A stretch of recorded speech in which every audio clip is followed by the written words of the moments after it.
Oi pessoal, vamos hoje então à parte B do texto da interpretação dos sonhos, o capítulo 7 da interpretação dos sonhos, que nós vamos a dar uma lida assim juntos, percorrendo alguns espaços que são fundamentais para a compreensão de como foi se organizando para Freud a ideia de um aparelho psíquico que pudesse dar conta dos sintomas, dos sonhos, dos xistes, do que dizíamos, esse conjunto de atos psíquicos que são denominados como formações do inconsciente. Bem, partimos então dessa ideia, né? Como já na página 564, né, quando ele faz um resumo do que vem trabalhando nesse livro, ele diz que é importante a gente considerar que os sonhos são atos psíquicos, né? Tão importante como qualquer outro ato, né? E aí tem uma força propulsora, e nessa força estaríamos reconhecendo, identificando a vontade, né? Ou mais precisamente o que nós temos denominado como desejo, né? Bem, o que acontece com essas vontades inconscientes, às vezes muito arcaicas, acabam se confundindo, né, umas com outras, né? Na complexidade da subjetividade humana, esses desejos acabam não ficando claros, né, ou sendo contraditórios, às vezes realizar, né, conseguir de algum modo uma realização de um sonho pode não ser tão legal assim, né? Pode deixar um conflito, uma sensação de desprazer, uma sensação de autopunição, culpa, angústia. Então, em virtude dessa complexidade que estaria fazendo fundamento de sintomas, malestares, inibições, angústias, depressões, frustrações, fez então interrogar, levantou então a interrogação de qual é então o aparelho psíquico que Freud deverá imaginar para responder, para dar conta destas formações. E particularmente de um bom valor, de uma certa importância, pensarmos que há uma representabilidade, né? É legal isso, ou seja, o que em outras palavras na vida da vigília estaria dado por pensamentos, por falas, por impulsos, durante o período sono, quando o sonhar começa a se organizar, ter sua elaboração, se captura a imagem, se mistura, né? Como se fosse a liberdade que tem um sujeito de, não, como está dormido, já não tem tanta censura, já não tem que dar tanto conta de suas próprias coisas, e de aí então ele ganha a liberdade de poder ser muito criativo. Às vezes, escutando as pessoas, ou mesmo eu lembrando de meus sonhos, eu fico espantado da criatividade. A gente pode criar rostos, circunstâncias, cenas muito complexas, às vezes muito enigmáticas, talvez.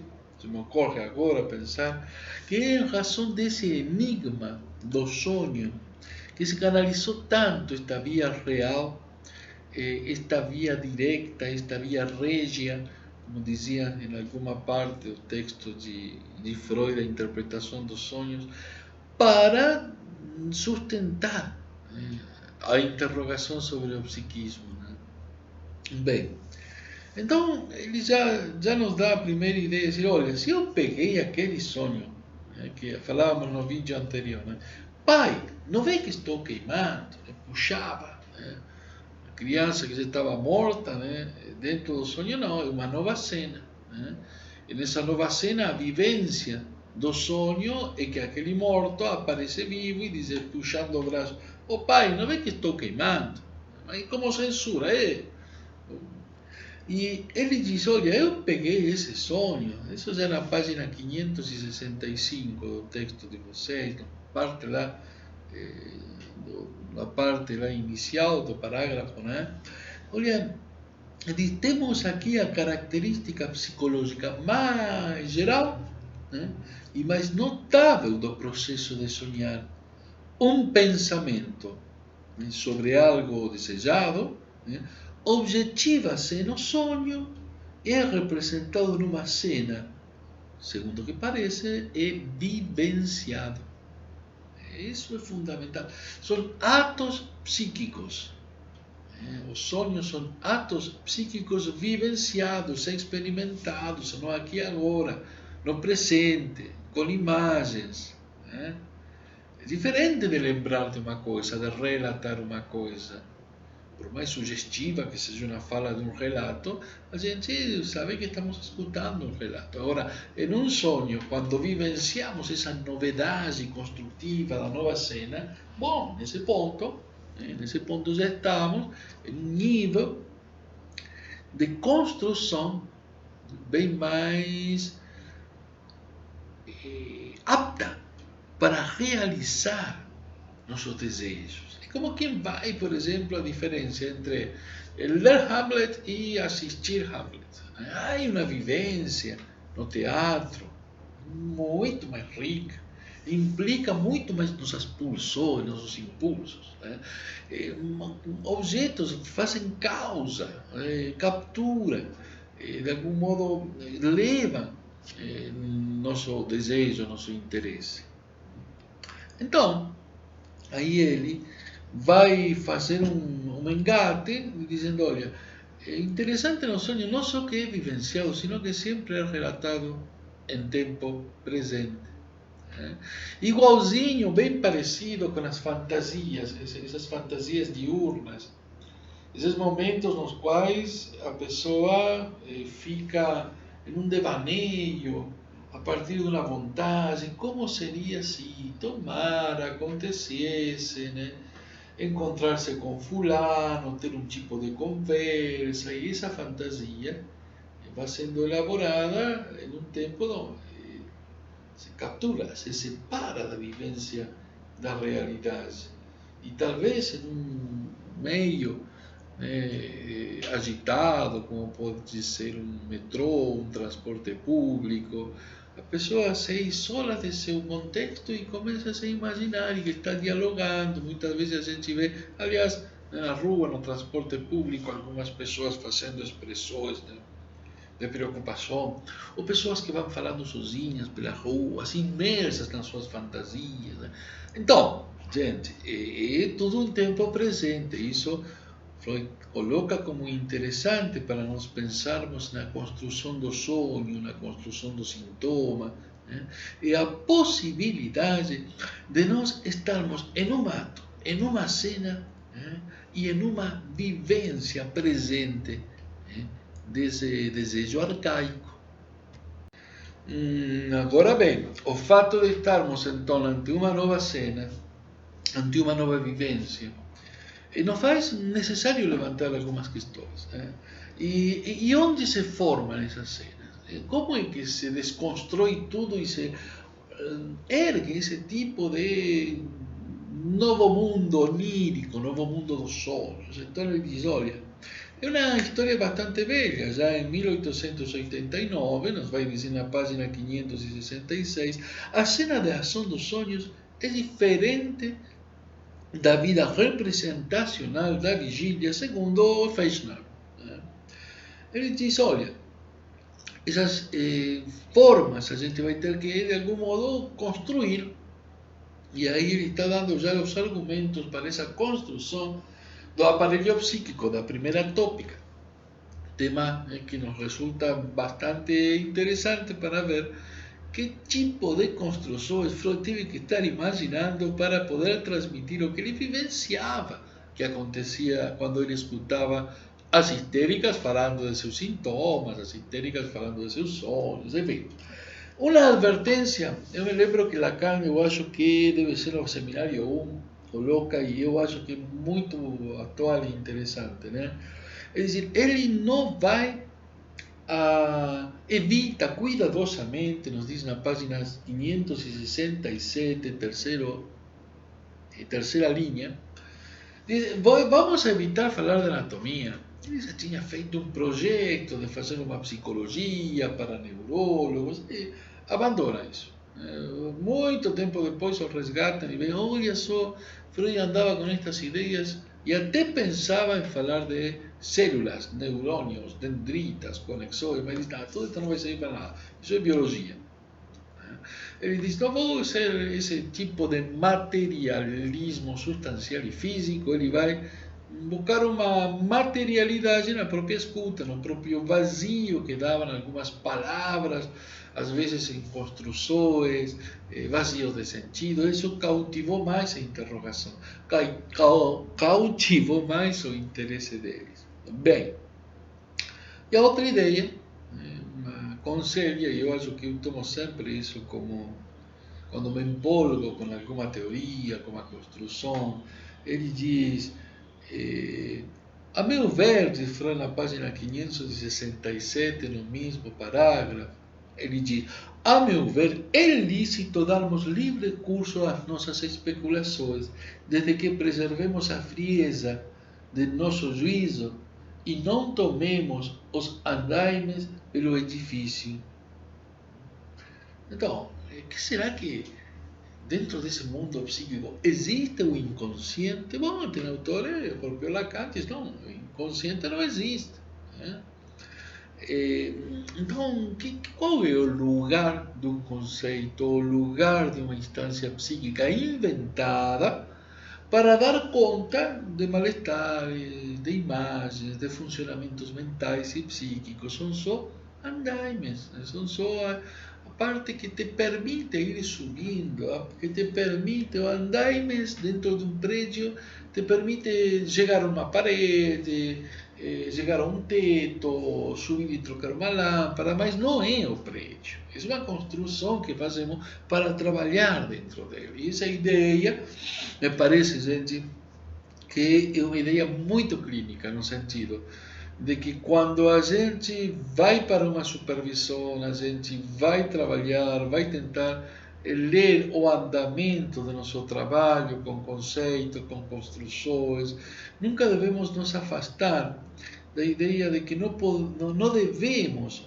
impor a nossa escuta e o nosso vínculo com as pessoas um conceito, uma teoria, uma forma de funcionamento, porque ao contrário, ou seja, em algum outro momento, acho que lá por 1914, ainda ele vai dizer, olha gente, o conceito está na pontinha da pirâmide, tu tiras o conceito e todo o teu trabalho se sustenta. Né?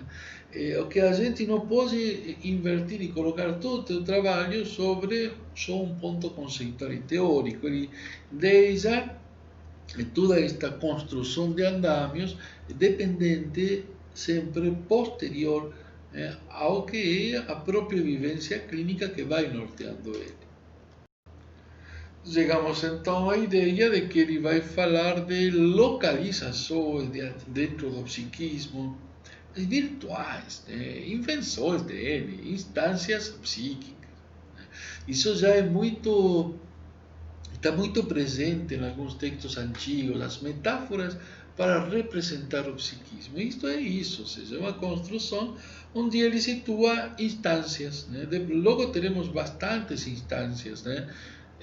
Vamos ver, temos sistema perceptivo, instância pré-consciente, consciente, inconsciente, o ego, o id e o superego serão instâncias, haverá logo depois uma instância da letra, tempo depois, depois da morte de Freud, ainda o tema da instância, mas como uma localização, né? Como se fosse um ponto virtual. E aí então ele parte do mais básico do aparelho psíquico, que é ter uma relação de causa e efeito, né? E ele vai a um sistema reflexo. Né? E quando a gente vai no pediatra, não subia na cadeirinha do pediatra e batiam embaixo da rótula, a gente levantava o pé de um chute e se espantava, né? Olha, só um arco reflexo. Né? Bom, isso não tem memória, diz Freud. Né? Então vai acrescentar que dentro do trabalho que ele vai fazendo é muito importante pensar que estes atos psíquicos que são os sonhos, estas novas vivências estão formadas a partir de memórias. Né? E é em razão destas memórias que ele vai discriminar. Ter vivência de uma coisa num sonho, ou ter vivência de um fato na rua, né? É totalmente diferente, né, a estar em uma situação de lembrança. A lembrança é de uma outra categoria. A memória, os traços de memória, ele diz aqui, traços mnêmicos, na página 568, no terceiro parágrafo, ele vai descrever como traços mnêmicos, né, aquilo que permanece, né, das percepções. O percebido, ele, o que fica como marca, fica como traço de memória. Né? E a partir daí fazer a distinção com a vivência. Esses traços, né, pertencem a um sistema que é um segundo sistema, diríamos, que não é reflexo, sino que permanecerão de modo mais ou menos permanente. Bem, além de estar como traços, outra coisa que ele observa é que se poderão associar entre eles. Né? Por exemplo, segundo a simultaneidade. Vamos pensar, hoje estávamos em tal local, estava a certa temperatura, chegou uma pessoa, abriu o celular e tomou tais dados. Essas memórias se articulam, né? Pode ser por diferentes relações, associações, né? Por segunda simultaneidade de ocorrência, enfim, pode ser segundo a intensidade ou as pessoas em frequência que foram chegando, enfim, diferentes modos de poder associar as memórias. Né? E chegamos assim até a página 571, onde aparece o esquema completo. O que temos neste esquema? Bem, temos em princípio uma forma de gaiola, poderíamos pensar, né? Até fazendo referência a uma gaiola que aparece lá no texto do Teeteto, né? de Platão. Né? Então, é um quadrado, né? Com todas as linhas. Né? De uma ponta vem o sistema perceptivo. Este sistema perceptivo, basicamente, teria uma resposta motora, em um arco reflexo, naquele modelo inicial mais simples. No entanto, ele logo acrescenta linhas que são os traços de memória. Um sistema perceptivo muito próximo do sistema motor estaria na outra ponta. De um lado o sistema perceptivo, do outro lado o sistema motor. Junto com o sistema motor, aquilo que regula nossos movimentos é um sistema pré-consciente. A gente não está pensando, vou levantar um braço. Não, mas a gente está, de algum modo, em um estado sem dar toda a atenção, mas sabemos que isso é parte de nossos movimentos voluntários. E uma série de pontinhos que ele não denomina de modo directo, mas não dá para pensar que entre os traços de memória e aquilo que será o inconsciente, está escrito com UCS, em 3 linhas, que para nós significaria o equivalente de ICS.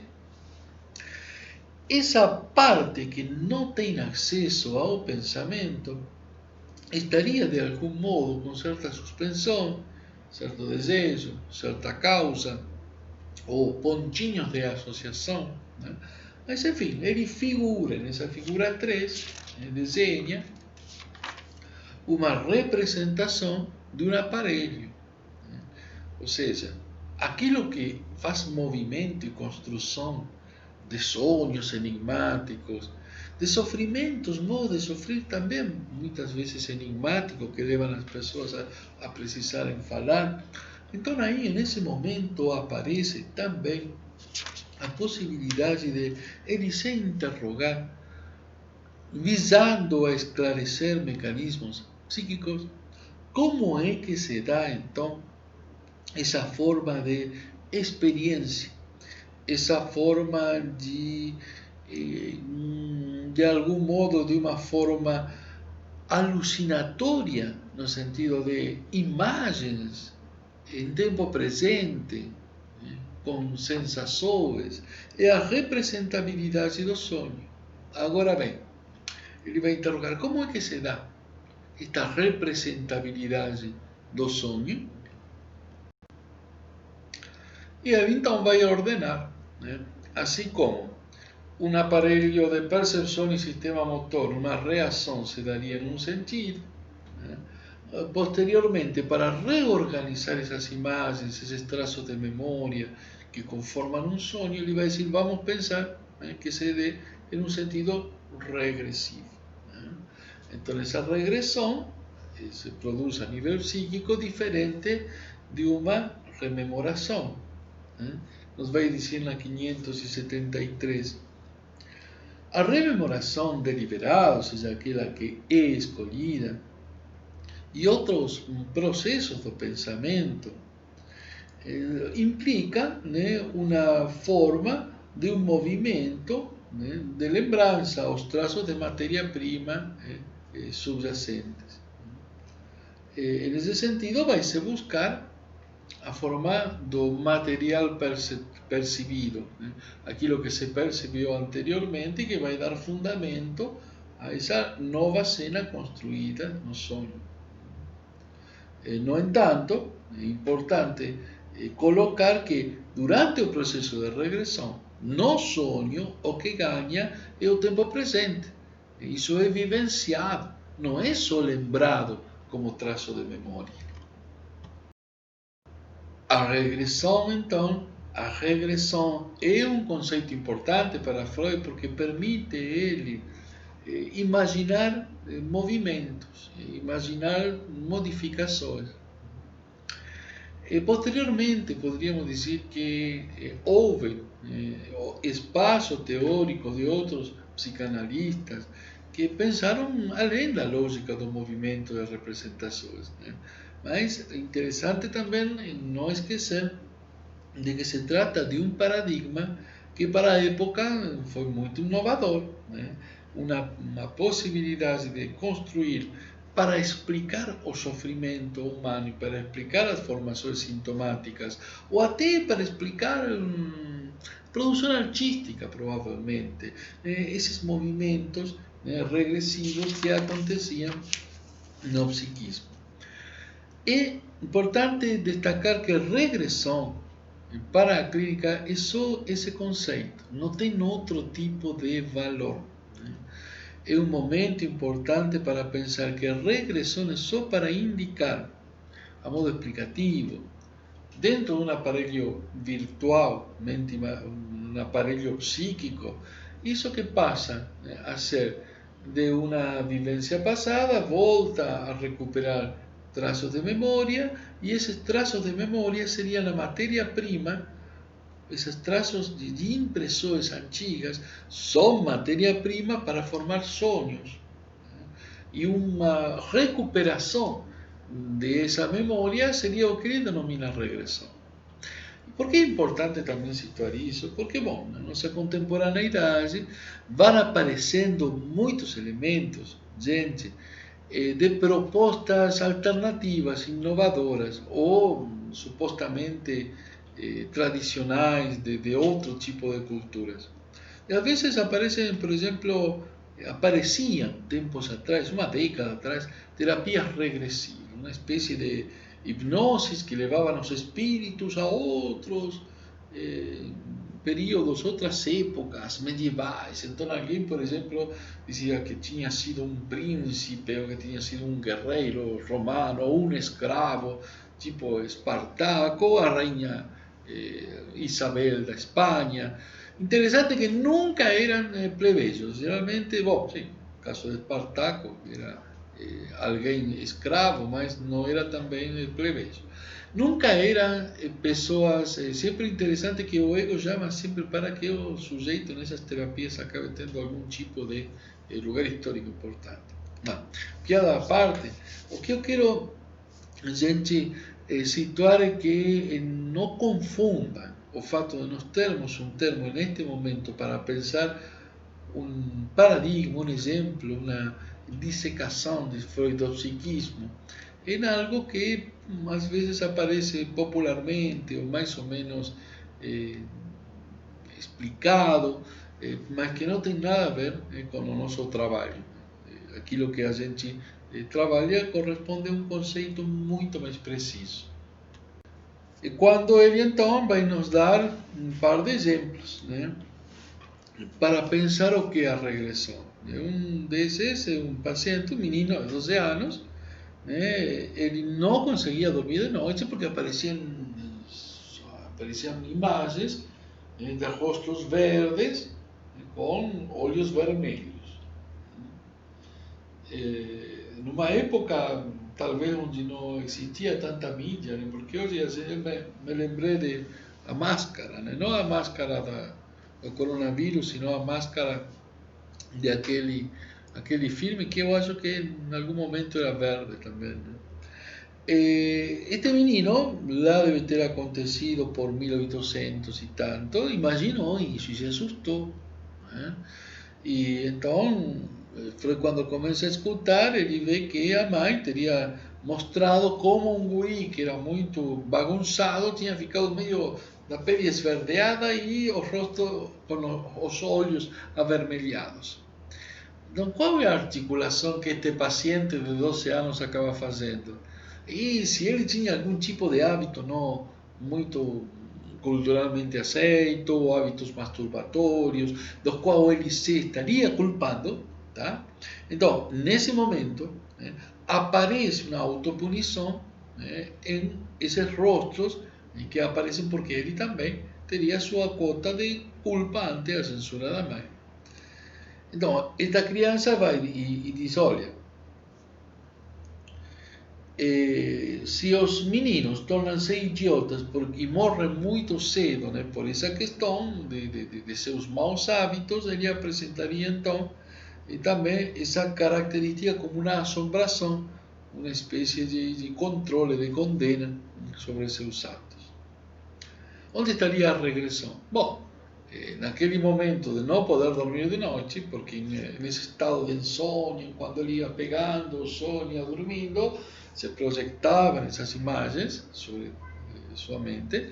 Então, ele vincula e faz um processo de regressão, volta para trás no tempo, pega aquelas ideias de sua memória e as coloca então em um lugar, em um espaço presente, né, e em uma vivência atual, realizando então o seu desejo de salvar-se, de evitar, né, esses maus hábitos e maus pensamentos.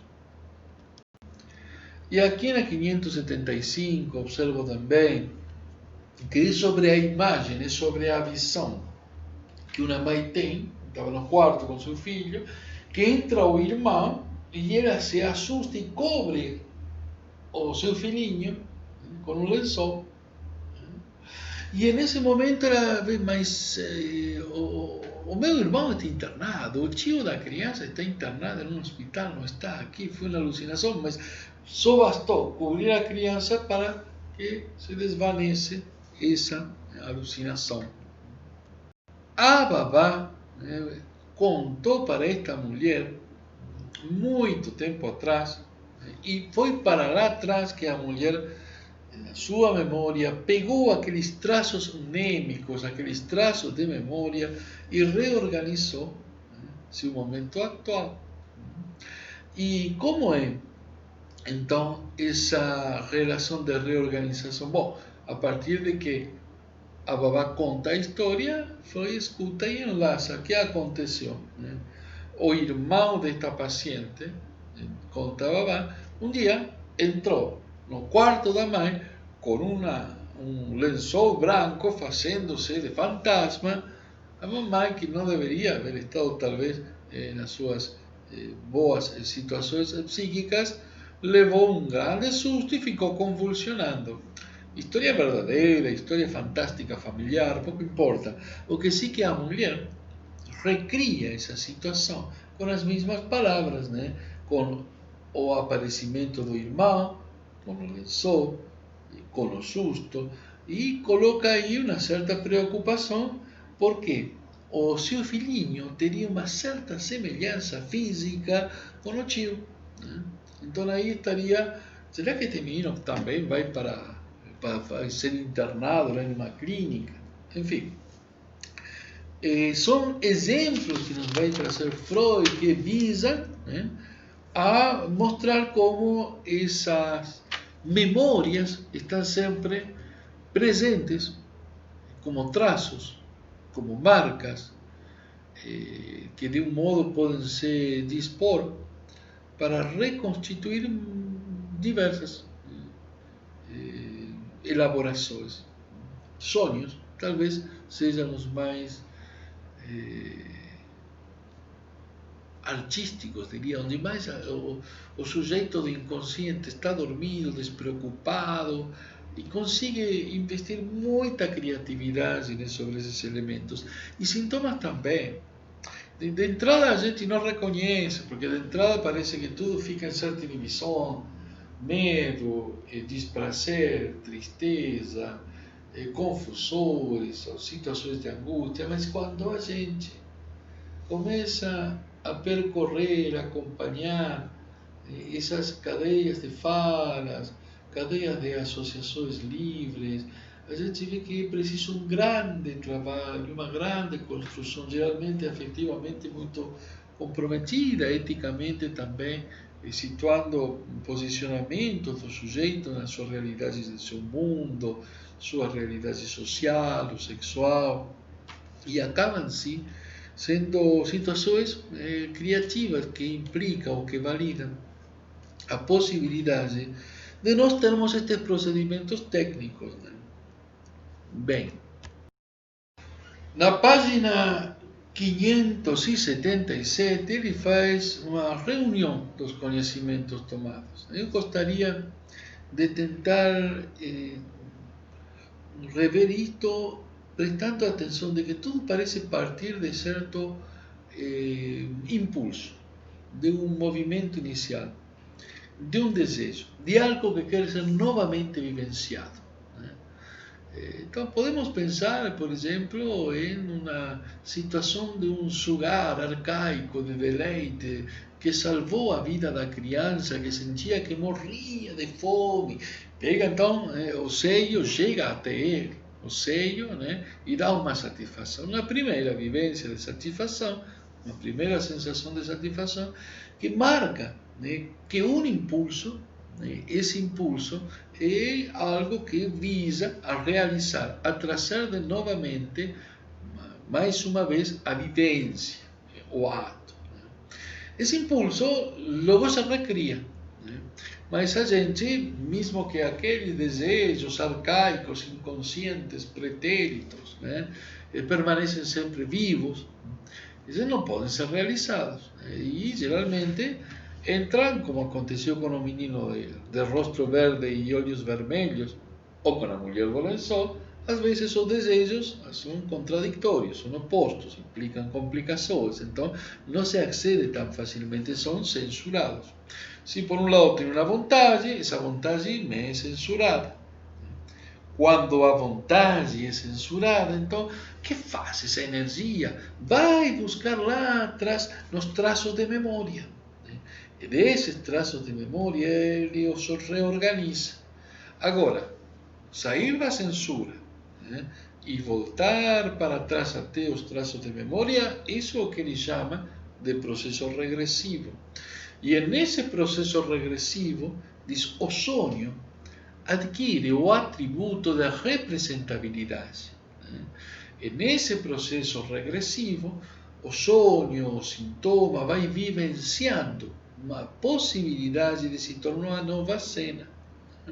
Então, partiu de um lugar de vontade, dá contra a censura, como não pode agir, volta e reorganiza no sonho uma nova figurabilidade, uma elaboração do sonho, e já fantasiar dessa vontade já não é o que ela não era tomar, por exemplo, o seio materno. Já se trata, por exemplo, poderíamos falar leite, uma bolinha, um moranguinho, algo em cono, sugar, né, para alimentação, passar a língua, os lábios. Então já o cara sonha com algo totalmente inócuo, né? Tomar um sorvete de creme de morango mais ou menos vivo, né? Tipo iogurte, né? Esse sonho nunca vai responder diretamente à censura porque já está fantasiado. E isso é o que torna essa vivência, provoca uma realização.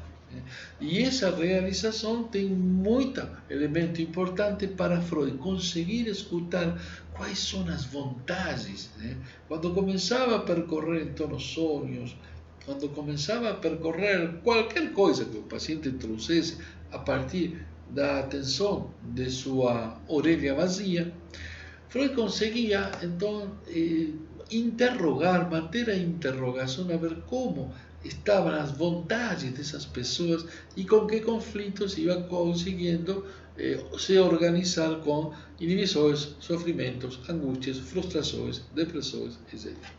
Enfim, essa é a leitura, uma das possíveis, né, leituras que temos da parte B do capítulo 7 da interpretação dos sonhos. Né?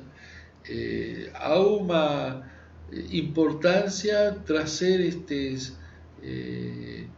estas construções, estas instâncias, estes conceitos a um tempo presente e nunca esquecer que se nós trabalhamos teoricamente com estes conceitos é para remitir à vivência da escuta, né?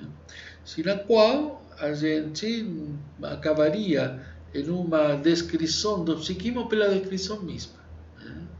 E isso sempre está no risco de tornar-se grandes construções teóricas que acabam se afastando da finalidade. Né? Então, eu gosto muito deste capítulo 7, a gente vai retomar depois na parte da aula online, né? Na parte da nossa vivência real. Né? E, então, continuaremos então dialogando. Até mais, pessoal.